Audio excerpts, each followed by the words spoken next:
So guys, starting with exercise 1.3 question number 3। अभी जो भी हमने पहले देखा वो नॉर्मल डिटर्मिनेंट वैल्यू निकालना था। अभी थर्ड क्वेश्चन में क्या है, हमको डिटर्मिनेंट का वैल्यू भी निकालना है, एक्स और वाई का भी वैल्यू निकालना है through Cramer's rule. So now in question number 3 सब क्वेश्चन 1 दो इक्वेशन दिया हुआ है अपने को।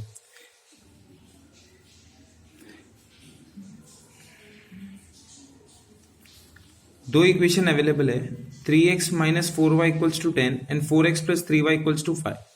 नाउ डी मतलब डिटर्मिनेंट का वैल्यू निकालना है, तो उसके लिए पहले क्या करना पड़ेगा। सबसे पहला स्टेप हम लोग को ये दोनों इक्वेशंस को स्टैंडर्ड फॉर्म में देखना है कि नहीं है। अगर नहीं है तो बनाना पड़ेगा, और है तो फिर एज इट इज आगे जाना पड़ेगा। अभी ये दोनों इक्वेशन अगर देखेंगे तो ax plus b y equals to c के फॉर्म में है, मतलब स्टैंडर्ड फॉर्म है। अब क्या करेंगे, डिटर्मिनेंट का वैल्यू निकालेंगे। अब डिटर्मिनेंट के वैल्यू के लिए क्या करना है, अपने को दो इक्वेशन दिया है, दोनों का कोएफिशिएंट एक्स और वाई का उसका वैल्यू लिखना है। नाउ फर्स्ट इक्वेशन में 3x माइनस 4y है, तो उसका x का कोएफिशिएंट क्या है 3 और y का कोएफिशिएंट क्या है -4। वो हमने यहाँ पे नोट डाउन कर लिया। अब सेकंड इक्वेशन में जाओ तो उसका क्या है, x का कोएफिशिएंट 4 है और y का कोएफिशिएंट 3 है, वो भी हमने नोट डाउन कर लिया। अब जैसा हम पहले भी करते हैं डिटर्मिनेंट के वैल्यू के लिए, 3 इंटू 3 करेंगे -4 इंटू -4, तो 3 इंटू 3 क्या हो गया 9, -4 इंटू 4 क्या हो गया -16, बट साइन बाहर माइनस का है तो माइनस इंटू माइनस क्या हो गया प्लस, तो ये कितना हो गया +16, तो 9 + 16 कितना हो गया 25। अभी ये हमको क्या मिला, सिर्फ डिटर्मिनेंट का वैल्यू मिला। अब क्या करेंगे, हम डिटर्मिनेंट ऑफ x निकालेंगे। x निकालने के लिए पहले क्या करना पड़ेगा, कांस्टेंट की वैल्यू लिखनी पड़ेगी फर्स्ट और सेकंड इक्वेशन की।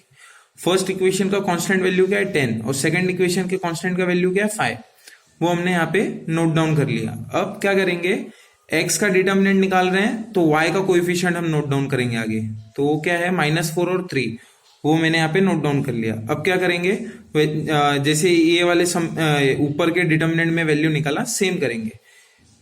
10 इंटू 3 करेंगे -5 इंटू -4, तो 10 इंटू 3 क्या हो गया 30, -4 इंटू 5 कर देंगे तो क्या हो गया -20। अब बाहर क्या था माइनस, तो ये क्या हो गया प्लस, तो 30 + 20 कितना हो गया 50। अब क्या करेंगे, डिटर्मिनेंट ऑफ y निकालेंगे। डिटर्मिनेंट ऑफ y के लिए पहले क्या करना पड़ेगा, दोनों इक्वेशन का कोएफिशिएंट ऑफ x लिखना पड़ेगा। वो क्या है 3 और 4, और बाद में फिर कांस्टेंट वैल्यू दोनों इक्वेशन का 10 और 5। फिर क्या करेंगे, मल्टीप्लाई करेंगे। 3 into 5 is your 15 -4 into 10 is your 40, तो 15 - 40 प्लस माइनस माइनस और साइन बड़े नंबर का, तो 40 में से 15 निकालेंगे तो 25 बचा, बड़ा ग्रेटर नंबर क्या है 40, तो उसका साइन आ गया नेगेटिव। अब क्या करेंगे, x का वैल्यू निकालेंगे। x के वैल्यू के लिए क्या करना पड़ेगा, determinant of x divided by determinant, तो डिटर्मिनेंट ऑफ x कितना मिला 50 divided by determinant is your 25, तो कितना बचा अपने पास 2, तो x का वैल्यू कितना आ गया 2। और y का वैल्यू के लिए क्या करेंगे, determinant of y divided by d, तो डिटर्मिनेंट ऑफ y कितना था -25, और 25 से डिवाइड कर दिए तो कितना बचा -1। तो हमारा फाइनल आंसर क्या है, x, y में 2, -1। Now moving to question number 2। Question number 2 में देखो अभी क्या दिया हुआ है, 4x + 3y -4 equals to 0, 6x equals to 8 - 5y। अभी ये दो इक्वेशन अलग अलग दिया हुआ है। सबसे पहली बात तो ये स्टैंडर्ड फॉर्म में नहीं है, तो स्टैंडर्ड फॉर्म में नहीं है तो पहले कन्वर्ट करना पड़ेगा। स्टैंडर्ड फॉर्म क्या है, ax + by equals to c, तो अभी वैल्यू क्या है मेरे पास 4x + 3y -4 इक्वल्स टू 0, तो अब क्या हो गया 4x + 3y इक्वल्स टू 4 कर दिया। कांस्टेंट वैल्यू था उसको RHS में लेके चला गया, तो -4 क्या हो गया +4। अभी ये बन गया मेरा स्टैंडर्ड इक्वेशन।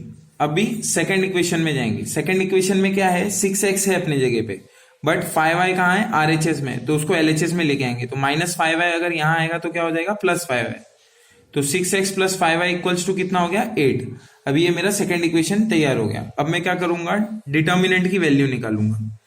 तो जैसा मैंने पहले भी बताया था, डिटर्मिनेंट के वैल्यू के लिए क्या करेंगे, दोनों इक्वेशन लेंगे, दोनों का सिर्फ x और y का कोएफिशिएंट मेंशन करेंगे सिर्फ डिटर्मिनेंट के लिए, तो क्या हो गया 4, 6, 3, 5।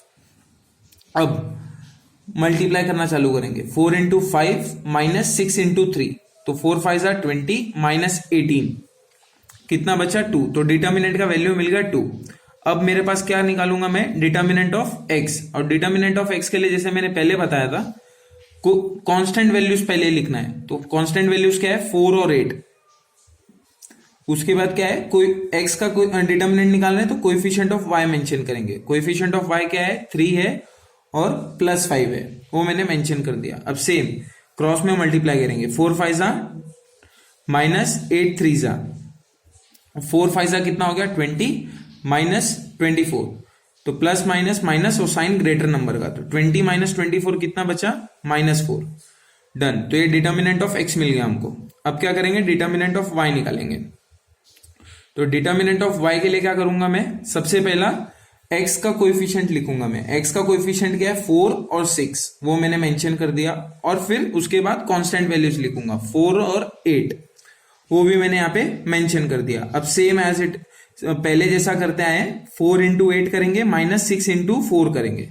तो 4 इंटू 8 कितना हो गया 32, -6 इंटू 4 कितना हो गया 24। अभी 32 में से 24 गया तो कितना बचा 8। अभी हमारे पास 3 वैल्यूज आ गई, determinant, determinant of X, determinant of Y.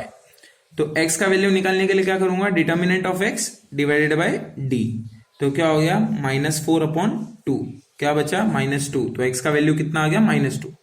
फिर क्या करूंगा वाई का वैल्यू क्या होगा dy/d, तो क्या हो गया 8/2।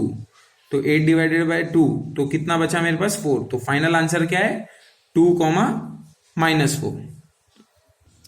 अभी थर्ड फोर्थ फिफ्थ सम मैंने नहीं कराया क्योंकि वो सेम फर्स्ट सम जैसा ही था, नॉर्मल था। अभी सिक्स सम थोड़ा अलग था। सिक्स सम में कैसा था, सिक्स सम में कैसा है, ये जो कांस्टेंट है मेरे पास फ्रैक्शन में है और y का जो कोएफिशिएंट है वो भी फ्रैक्शन में 1/2 में है। तो अभी मेरे पास 2 इक्वेशन है। तो फर्स्ट इक्वेशन को पहले स्टैंडर्ड फॉर्म में करूंगा तो क्या हो जाए, स्टैंडर्ड फॉर्म में ही है, उसको कन्वर्ट करने की जरूरत नहीं है। तो ये क्या हो गया 2x + 3y = 2। अभी सेकेंड इक्वेशन देखो, सेकेंड इक्वेशन कैसा है, x - y/2 = 1/2। इसको हम स्टैंडर्ड फॉर्म में भी कन्वर्ट कर सकते हैं या तो as it is directly solve भी कर सकते हैं। तो अभी फिलहाल मैंने डायरेक्टली सॉल्व किया है। स्टैंडर्ड फॉर्म में कन्वर्ट करने का मैं पीछे बता देता हूं, सिर्फ ये इक्वेशन को स्टैंडर्ड फॉर्म में कैसे कन्वर्ट करना है वो मैं बता दूंगा, और सेम फिर आप यहां से आगे जा सकते हो। तो अभी डी का क्या है, डिटर्मिनेंट निकालना है। तो डिटर्मिनेंट के लिए क्या करूंगा मैं, सबसे पहले दोनों इक्वेशन का एक्स और वाई का कोएफिशिएंट लिखूंगा। तो फर्स्ट इक्वेशन का कोएफिशिएंट क्या है, एक्स का 2 और सेकंड का 1, तो 2 और 1 मेंशन कर दिया। अभी फर्स्ट इक्वेशन का y का कोएफिशिएंट क्या है 3 और सेकंड इक्वेशन में क्या है 1/2। यहां पे कोई भी वैल्यू नहीं दी थी, पर अगर वेरिएबल अकेले है तो उसके साथ 1 कंसिडर्ड होता है, तो वो क्या हो गया -1/2। अब सेम 2 इंटू -1/2 -1 इंटू 3। अभी 2 इंटू -1/2 ये डायरेक्टली मैं कैंसिल भी कर सकता था, बट मैंने यहाँ पे फ्रैक्शन में ही रखा है। तो 2 इंटू -1 क्या हो गया -2/2, और यहाँ पे क्या हो गया 1 इंटू 3 हो गया। अब नीचे 1 हुआ। अब यहाँ का डिनोमिनेटर क्या है 2 और यहाँ का डिनोमिनेटर क्या है 1। अब दोनों सेम नहीं था, इसके लिए मैंने क्या किया, यहाँ डिनोमिनेटर में और न्यूमरेटर में 2 मल्टीप्लाई कर दिया। तो वो टाइम पे अभी ये इक्वेशन में क्या हो गया -2/2 तो एज इट इज रहा, बट 3 इंटू 2 क्या हो गया 6 हो गया, और 1 इंटू 2 क्या हो गया 2 हो गया। अब देखो डिनोमिनेटर सेम हो गए तो उसको मैं एक ही बार लिखूंगा। फिर -2 -6 क्या हो गया -8। तो -8 डिवाइडेड बाय 2 करूंगा तो कितना बचा -4। तो ये मेरे को क्या मिल गया, मेरे डिटर्मिनेंट का वैल्यू। अब मैं क्या निकालूंगा, डिटर्मिनेंट ऑफ एक्स। अब डिटर्मिनेंट ऑफ एक्स निकालने के लिए पहले क्या करूंगा मैं, कांस्टेंट वैल्यूज पहले लिखूंगा। तो कांस्टेंट वैल्यूज पहले इक्वेशन का क्या था 2 और सेकंड इक्वेशन का क्या था 1/2, और फिर उसके बाद मैं कोएफिशिएंट ऑफ y लिखूंगा। y क्या था, y का क्या है 3 और -1/2, वो मैंने मेंशन कर दिया। अब क्या करूंगा, सेम 2 इंटू -1/2 -3 इंटू 1/2। तो 2 इंटू -1/2 करूंगा तो क्या हो गया -2/2, और 3 इंटू 1/2 करूंगा तो क्या हो जाएगा 3/2। अब देखो कोएफिशिएंट सेम, डिनोमिनेटर सेम है, उसको एक ही बार लिखूंगा। -2 -3 कितना हो गया -5, और ये मेरे को क्या मिल गया, मेरा डिटर्मिनेंट ऑफ एक्स। अब आते हैं डिटर्मिनेंट ऑफ y निकालने में। अब डिटर्मिनेंट ऑफ y के लिए क्या करना पड़ेगा, सबसे पहले x का कोएफिशिएंट लिखना पड़ेगा। x का कोएफिशिएंट क्या है, 2 और 1, 2 और 1, और उसके बाद मेरे को कांस्टेंट लिखना पड़ेगा। अब मेरे पास कांस्टेंट क्या है, 2 और 1/2, वो मैंने यहाँ पे मेंशन कर दिया। अब क्या करना पड़ेगा, क्रॉस मल्टीप्लाई करना पड़ेगा। तो 2 इंटू 1/2 हो गया, माइनस 2 इंटू 1 हो गया। तो अभी ये क्या हो जाएगा मेरा, सेम जैसा अभी पहले करते हैं, 2 इंटू 1 2 डिवाइडेड बाई 2, तो 2 1 जा 2, तो अभी कैंसिल हो गया, क्या बचा 1, और ये -2 एज इट इज। तो अभी प्लस माइनस माइनस और साइन बड़े नंबर का, तो इधर आंसर क्या आ गया, -1। अभी क्या निकालना है मेरे को, x की वैल्यू निकालनी है। x की वैल्यू के लिए क्या करना है, determinant of x divided by d, और डिटर्मिनेंट ऑफ x क्या था, -5/2, -5/2 डिवाइडेड बाई और डिटर्मिनेंट, और डिटर्मिनेंट का वैल्यू क्या था, -4, वो मैंने नोट डाउन कर लिया। अभी 4 था, अब उसके नीचे कोई भी वैल्यू नहीं थी, तो मैंने उसका डिनोमिनेटर 1 कंसिडर कर लिया। बट ये चीज देखो, ये दोनों चीजें डिवाइड में है, तो जब ये ऊपर जाएगा वैल्यू, तो वैल्यूज इंटरचेंज हो जाएंगे, मतलब न्यूमरेटर जो है वो डिनोमिनेटर हो जाएगा, और जो डिनोमिनेटर है वो न्यूमरेटर हो जाएगा, और ये मल्टीप्लीकेशन में कन्वर्ट हो जाएगा। तो क्या हो जाएगा, -5/2 इंटू 1/-4। अब ये माइनस माइनस कैंसिल हो गया, बचा क्या, 5 1 जा 5, 2 4 जा 8। तो x का वैल्यू कितना मिला, 5,8।